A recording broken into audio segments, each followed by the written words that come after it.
Hey there gamer, and welcome back to my channel. Today's video is going to be for new players. I want to help them out get more comfortable with the game if they don't know how the game works. I'm your host, Dirty Henry, aka Renee. Let's get this started.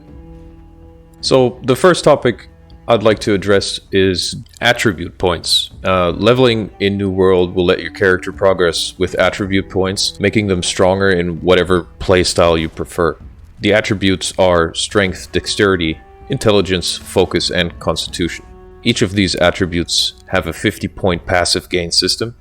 For example, 50 points of Strength will give you 5% damage to melee light attacks and 10% mining speed, while 50 points Intelligence will provide you with 10% damage to light and heavy magic attacks, as well as 10% harvesting speed. It is for the player to decide how to distribute those points depending on your playstyle. Combat. One of the most important things I tell everyone that's new is pay attention to your positioning. Learning this early on will dramatically help you learn the core movement that makes the difference between a wannabe Chad and you. For example, maneuvering your player character behind your target will always guarantee a critical hit against it. There are even weapon perks that give you a bonus to backstab damage. In New World, it is important to get the most out of your action, either in dungeons or in future PvP battles. If you don't try to take advantage of backstabs or paying attention to your positioning, you'll be the cannon fodder and might be treated that way when it comes to later settlement wars. The next topic I'd like to address is gathering. Now, gathering is easier said than done.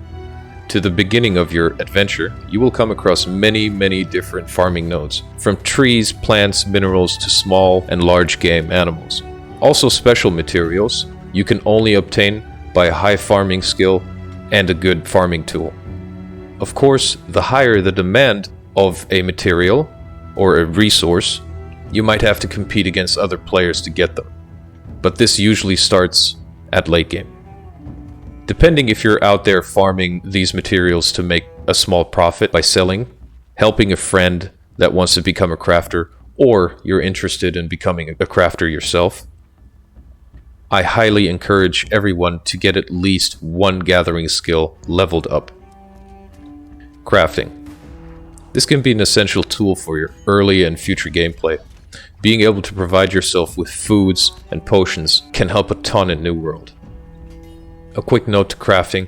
Crafters were kinda left behind in earlier patches, making some dungeon drops more better than a crafter could do. However, with the coming Brimstone Sands update, crafting will be more rewarding to the crafter and is higher asked for than ever. XP farming methods. Hands down, do your story quests. This will be your focus during your leveling phase. Dungeons and other things come later. Also, I advise you to venture out and get the fast traveling points on the world map. The exploring and the XP you get by doing so is a really nice way to get those early level ups while benefiting you later when you have to travel around the world. Quick side note, if you intend doing your chosen faction PvE or PvP quests, you are not allowed to fast travel back to town with them. The game will prompt you that they will be discarded by doing so. Townboard missions will get nerfed with the Brimstone Sands update in October. However, the system has a knack. If you simply turn in basic potions to the townboard, your reward is low. But if you manage to increase your standing in that area, you will be able to acquire more difficult tasks that reward you with more gold and better experience.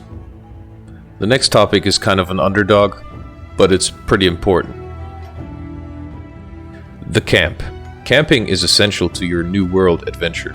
Not only does your camp act as a respawn point if you are killed in action, but it also allows you to rest or restore health, craft food, potions, weapon coatings, and tinctures. Camps also have a tier system, so whenever you can get these, I highly recommend you get these done. Each of the camp tier quests are unlocked at a certain threshold of level. Tier 2 camp at level 15, close to Monarch's Bluff. Friends in Fashion is the quest's name. The Tier 3 camp on level 25 is at Cutlass Keys. The quest's name is Animal Instincts. The Tier 4 camp at level 40 is at Restless Shores, Lupine Observations. The Tier 5 camp at level 55 is located in Eden Grove, Fading Lights. And now a personal recommendation from me: socialize. You will be surprised how many like-minded gamers are out there. In my case, I've found a couple of people that I count to my closest friends these days. And as Bob Ross said, everyone needs a friend. Not always is joining a company good. If you're focused on your character and like to play with friends, maybe you should try to avoid joining a company early on. Some companies try to lure you in with good words just to raise their numbers to achieve their goal. In Albion Online, we called this potato farming. If you wish to avoid this, make sure to ask some questions before you join a company, that the company's intentions mirror your own. With that being said, I wish you all a wonderful day, and I'll catch you next time.